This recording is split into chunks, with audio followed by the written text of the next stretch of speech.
relaxed atmosphere tonight at LA 36. And welcome to SoCal Prep Report. I'm Randy Rosenblum. Tarek Fatal of the Daily News is back. He went to a wedding. I think it was back east. He'll probably fill us in on that. We have a lot of different topics to discuss in prep sports this evening. We're also going to hear from Ryan Staub, the quarterback at West Ranch. Believe it or not that West Ranch is 4-0. That's believable. He's thrown 17 touchdowns with no interceptions. And we're going to preview tomorrow night's El Camino Real Narbonne game, which will be on LA 36. We have the Narbonne head coach. He's a good guy and one of his star players as well. That's Malcolm Manuel is the head coach, just 29 years of age, and his star running back, Nick Leonard. Our star, who's running it back, is Tarek Fatal. Great to see you. Hey, Randy. It's fun. It's good to be back. What about the wedding? Yeah, I want to know about the wedding wedding. was good. Some college roommates, back in the Northeast. Springfield College is where I went to school. So one of the guys got hitched, so went and watched him and gave him my support. That's great. I'm glad to have you back. All right, we got to talk about the fact that the SoFi Stadium issue, Mater Dei, St. John Bosco. Bosco wanted to play it there. Mater Dei thought about it, then declined it. I just think what a squandered opportunity. If I'm a Mater Dei senior, I get it. The Santa Ana Bowl's cool. The game's great. That doesn't take away from it. But, man, an opportunity to add to it by playing at SoFi Stadium, and it's just kind of like, nah, we'd rather play at the Santa Ana Bowl. I don't know. It's wrong to me, and I think if I'm a senior, I'm kind of bummed about that because could be a once-in-a-lifetime opportunity. But I think they will play that game in SoFi down the line, probably next year.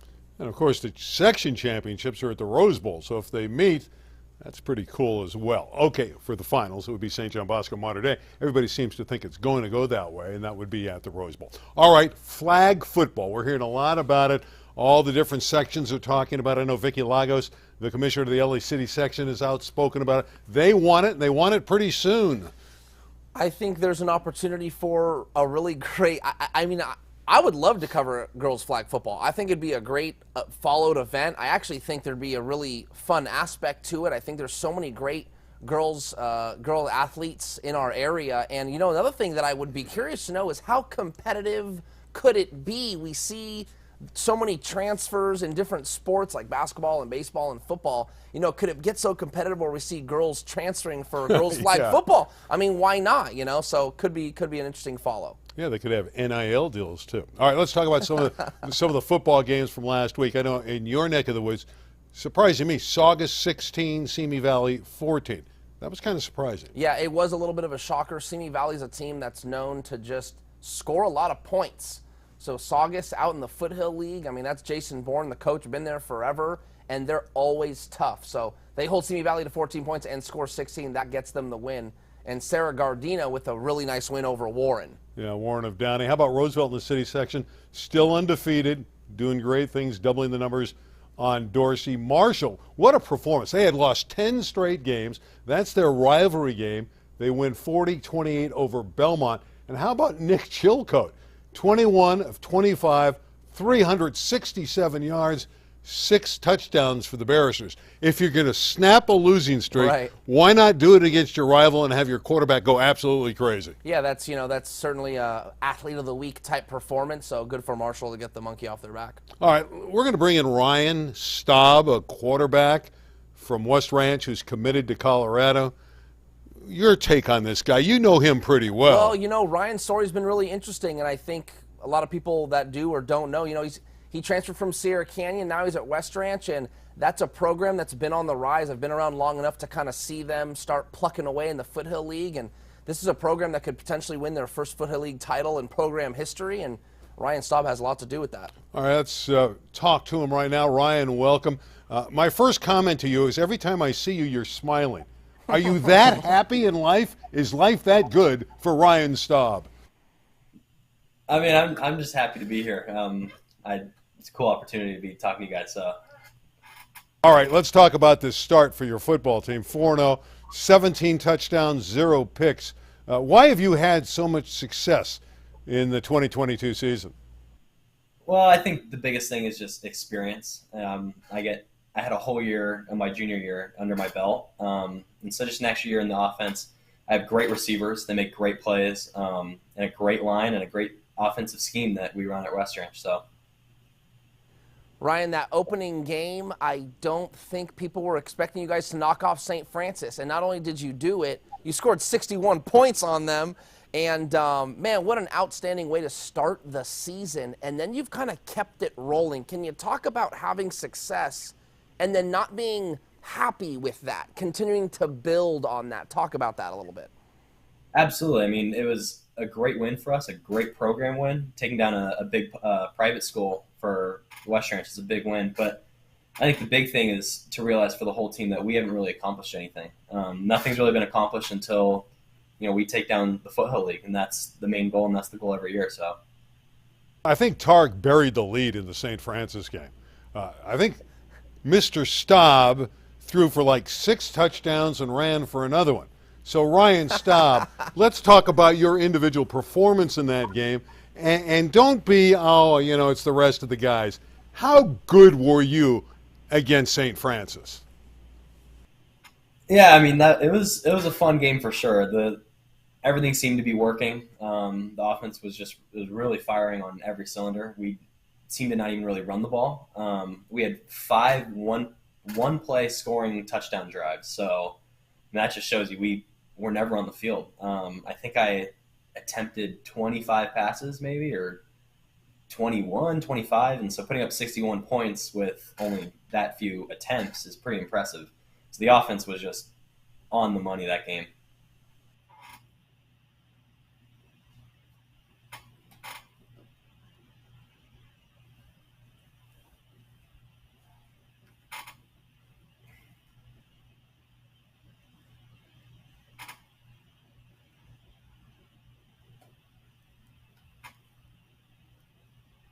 Tariq, I can't hear you. I think it's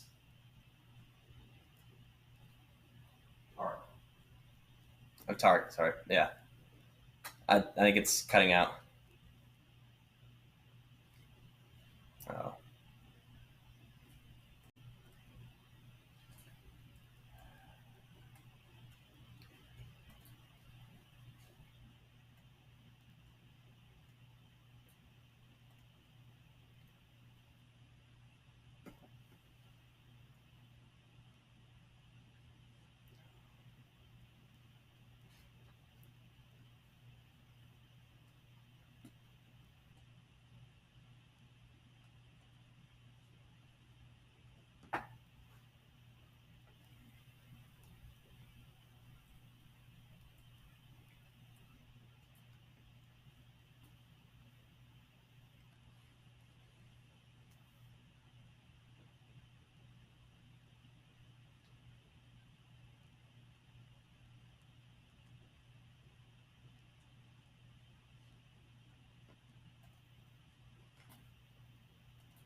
You put them. You make a good question. I'm trying to think of, a team like Simi Valley. That's kind of where I see West Ranch. Right. Like Simi Valley last year. They went unbeaten last year and then got thrown into Division II. Well, I don't know if West Ranch will go unscathed, but if they do, they could be a Division II playoff team, and that would be quite the haul. So I see West Ranch more their ballpark division would be Division III or Division IV.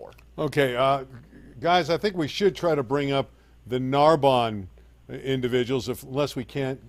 Is Ryan back? Do you know? Yeah, Ryan, I can you can hear hear me? you guys. Hear you guys. Oh my goodness, we don't have to bring you back on another show now. This is really good. Ryan's back. Okay, when we last heard from you, Tark was throwing you a question saying, what do you think of your team's defense? What's making them have success this year? Yeah, I think it's our second year under our defensive coordinator, Coach Lujan. And again, I think we returned probably probably 9 or 10 of our defensive starters from last year. So the defense has really come together, and they've had huge performances. I think they have 3 pick sixes and have only given up 7 points since the St. Francis game. So it definitely keeps us in games and gonna take us a long way. So yeah.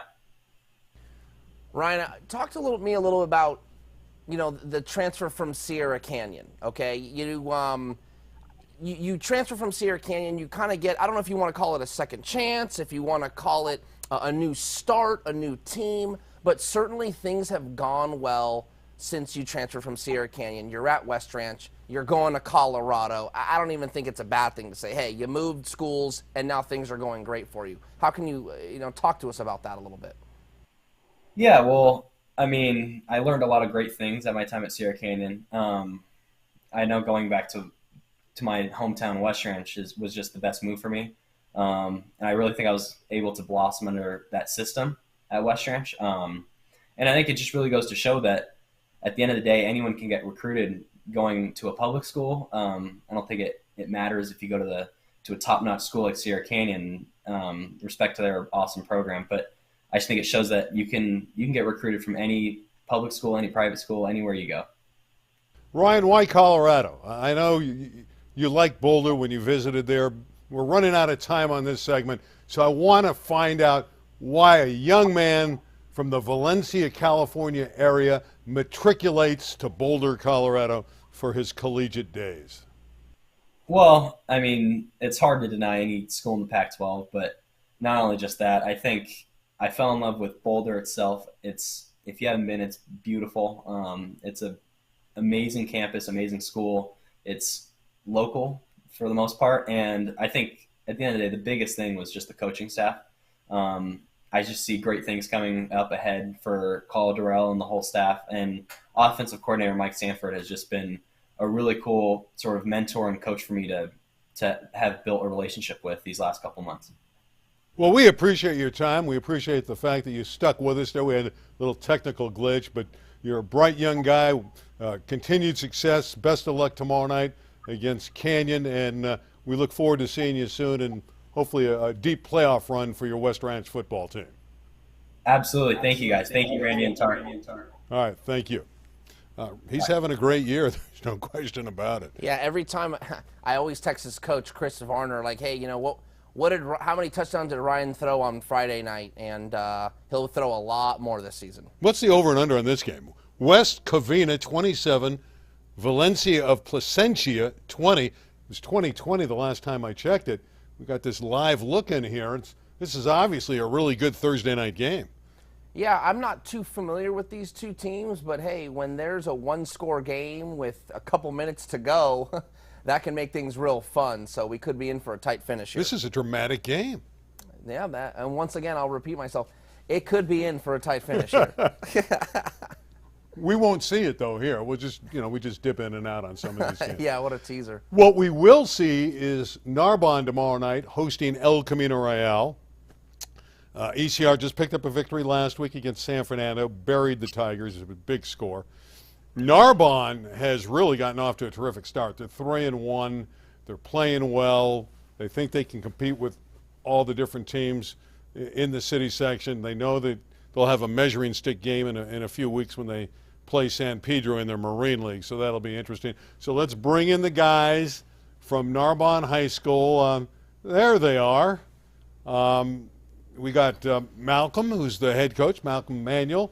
He looks as young as anyone out there today. He's 29 years of age, and he's leading the program. And Nick Leonard in the cap, an outstanding running back. Malcolm, welcome to the program, and congratulations on a terrific 3-1 start. Hey, how you guys doing? Thanks for having me.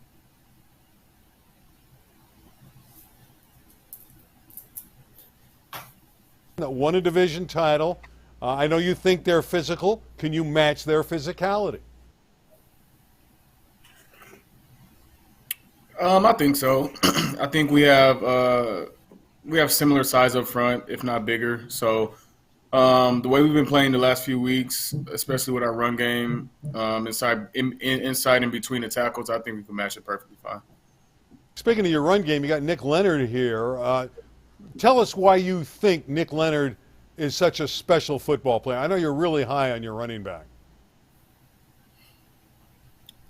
Yeah, well, I think with him, it starts at just being a really good leader. Guys follow him, and he's able to make people gravitate towards him with the way that he just does things in general. His goes beyond the football field. He's a great student, a model student in my opinion. So I think that's what makes him a special football player, the way that he's able to just do everything else that we ask him to do, and be able to do it right. And it helps when you can run for 213 yards in a game. So just being able to do the small things makes him who he is right now on the football field for me. Nick, for those at home that don't know, describe your game. What kind of player are you? I'm more of a explosive type of player. I'll not. This is a good question. Are you more like a cut and go, or kind of make you miss in a phone booth kind of guy? What's your skill set? Definitely cut and go, or I'm gonna just run straight through you. One of those two. I like that. Nick, the coach said you're a great leader. Why do you think you're such a good leader? Kids on your team why are your fellow teammates attracted to be playing with you at Narbonne? I think I'm such a good leader because I know different scenarios and how different things could go down. So they instantly come to me and ask me, oh, what could happen in this scenario if they come out in this? And I instantly tell them what could happen.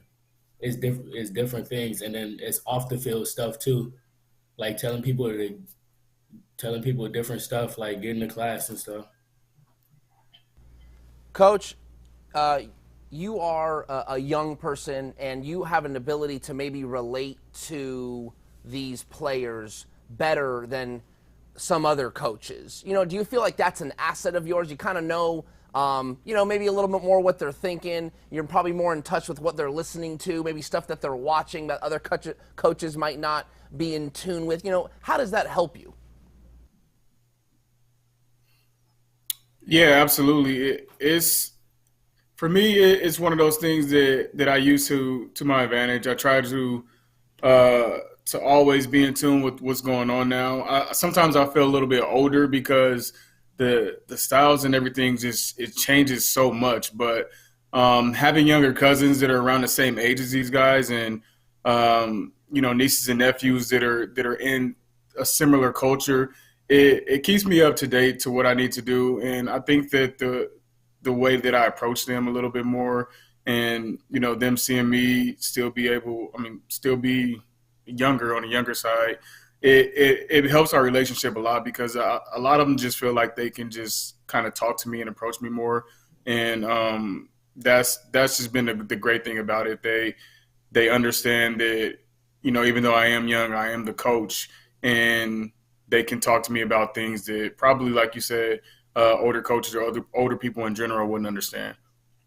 Malcolm, when you think of Narbonne, you think of dominance in the city section. They had a run there where they won 8, 9 championships. They had one of them taken away, and then they had some violations in the program, and the school cleaned house, and you had to start from scratch. You lose your first 10 football games as the head coach. Now you're seemingly turning it around. You got a winning squad. How difficult was it to overcome the fact that there was a complete house cleaning, and at the beginning your team really struggled? Well, it was very difficult because it was more so outside noise. We had guys that were there that were younger, and guys who were there who some of them haven't even played football before, but they knew what Narbonne was. And I think a lot of people didn't understand just how good our area is and how good our league is. Carson Banning, San Pedro, even Gardena plays well some years. So it's one of those things to where the guys who were finally there, the guys who I was coaching, they had no idea what they were up against. And when they started paying attention to people saying, "Oh, Narbonne's not this, Narbonne's not that anymore," it got even more difficult. So making that short playoff run that we did make, it gave us the right guys that actually bought into everything that we were trying to do. And right now, I think that we're just kind of benefiting from that. We have a lot of guys that actually have bought in, and they understand that what Narbonne did in the past 8 to 9 years, like you said, was legendary. It was phenomenal. But we aren't them. We have to be ourselves now. And the guys that are here now, they've accepted, and I think that's been one of the key things to our success. Nick, is there a game on the schedule you have circled, one you're very excited for, maybe a rivalry or a get-back game? It's got to be San Pedro, well, right? I don't know. Let them answer the question. And if there is one is circled, why is it?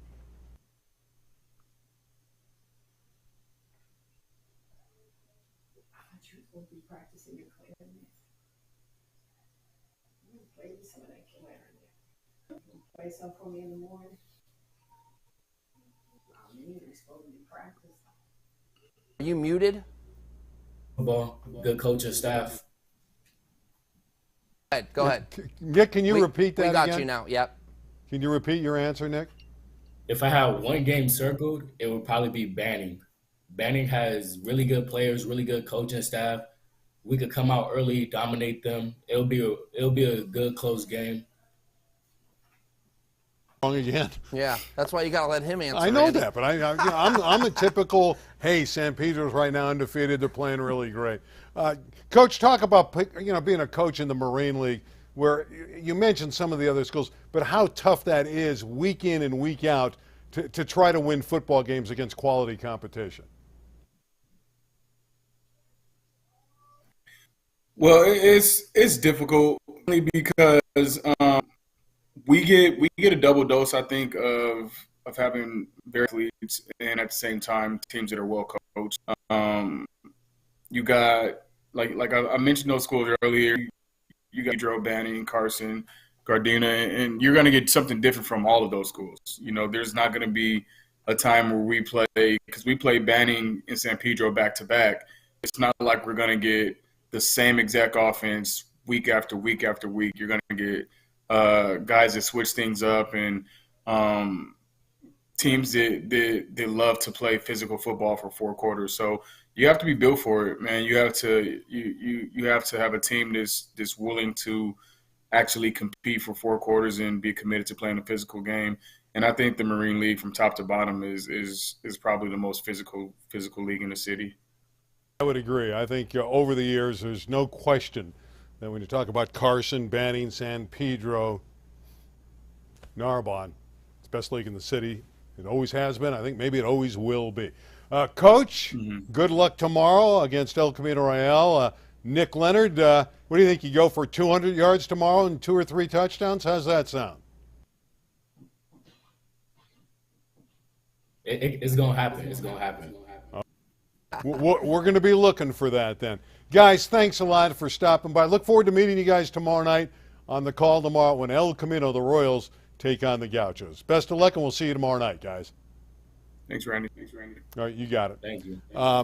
He's done a great job. Malcolm Manuel's done a great job there. That is not an easy spot he was thrown into. There's a lot of issues, to say the least, at the school.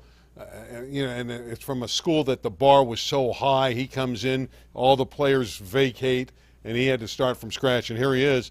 He's not the best team in the city yet, but he's got them in a position where they got a shot to get to the open division. A position like that is generally a kind of a double-edged sword. You're excited because you're starting from scratch and you can kind of make it your own, and that's always a great thing, like in any walk of life, to be able to get something that's clean slate and then build it your own and how you want to. The other edge of that sword is you're probably not going to be very good for a little bit, and that's okay because you know it's coming. So good for Narbonne. They're getting things rolling in the right direction, and I like their chances tomorrow night. Yeah, it's interesting, too, and they gave the coach some rope, too, because he lost his first 10 games. They knew it wouldn't be an easy build, and patience has paid off. Narbonne's good. It'll be interesting to see how Jason Sabalic's team at El Camino does against them tomorrow night. 7 o'clock. That's a good promo. Right here on LA 36. All right, let's talk about some games tomorrow other than the one we're going to showcase. Eagle Rock at Granada Hills. I find that to be an absolutely fascinating game. Eagle Rock, year in and year out, a well-coached football team. And Granada Hills has the Stanley cousins, who are absolutely terrific running backs. What do you think of that one? I'm going to be at Granada Hills tomorrow night.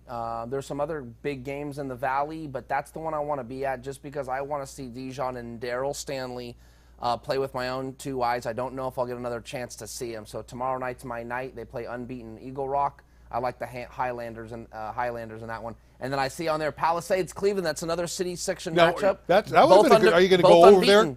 Maybe at halftime, switch from Granada Hills and go to Cleveland? It's not that far. Yeah, I could. I probably won't. But yeah, and then the game of the week for the Daily News is Gardena Sarah versus Oaks Christian. That's in Westlake Village. I mean, there's some great games right there on that screen there. And Bellflower, Jason Miller's another coach that really is heavy run. He believes in the run at Bellflower. They're unbeaten. They're 4-0 at Santa Paula, who's decent, 2-1, but you got to think Bellflower's going to win. It's interesting. Eric Sotheimer, and we always talk about Eric on this show. He's Mr. Never Prep heard of him. Sports. He was kiddingly saying Bellflower has the best record in Bellflower because that's where St. John Bosco's from, and they had only played 3 games coming into this week, and Bellflower is 4-0. But Jason Miller is another guy who really does a great job in the run game.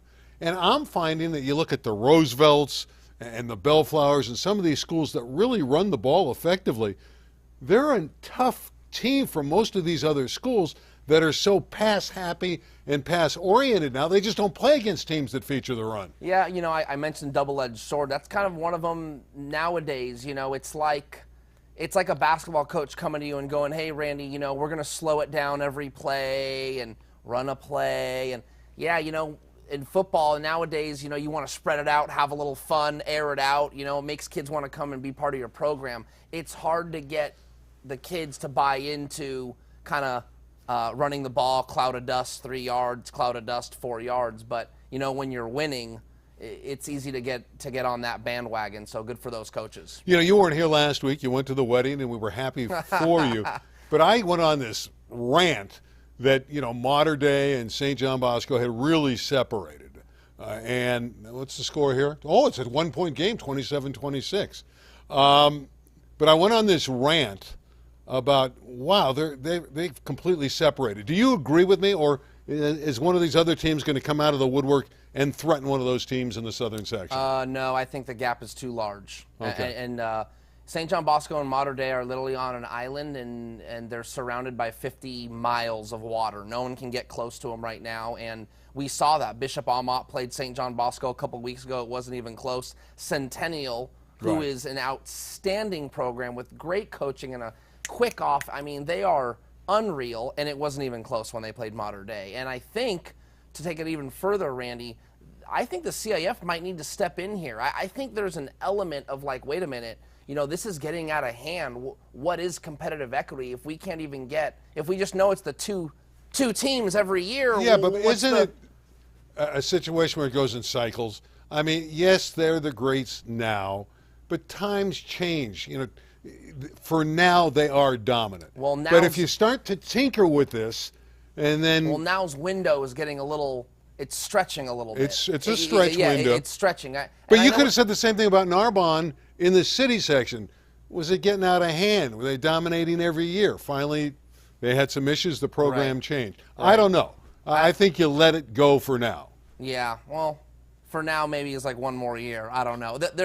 Are you getting bored with the St. John Bosco Mater Dei rivalry? Who isn't? That's what I think. And then here we are trying to make it bigger, going to play in SoFi Stadium, the state-of-the-art facility in North America, and we got one team saying no, they don't want to play in it.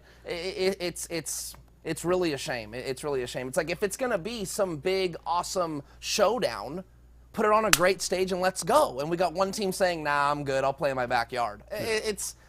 I'm seriously, I think it's a joke. I think it's really, really sad. All right, what I think is really, really good is we had Tarek back tonight. Yeah, And thank you. We showcased Tarek Fatal. Our time's run out. Let's keep going. Thank you to the Narbonne group. We appreciate them coming in. Nick Leonard, the running back, and Malcolm Manuel, the coach, and also Ryan Staub, the fine quarterback at West Ranch. All right, for Tarek, I'm Randy. Set your clock for 7 o'clock tomorrow night on LA 36. ECR at Narbonne. By the way, ECR, all their games are on the road. They're working on the field there. So the Royals games will all be on the road. We're going to do 3 more after tomorrow. 7 o'clock tomorrow night. We'll be back on this program next Thursday at 9 o'clock. For Tarek Fatal, I'm Randy Rosenbaum. We'll see you next time right here on SoCal Prep Report. Good night, everybody.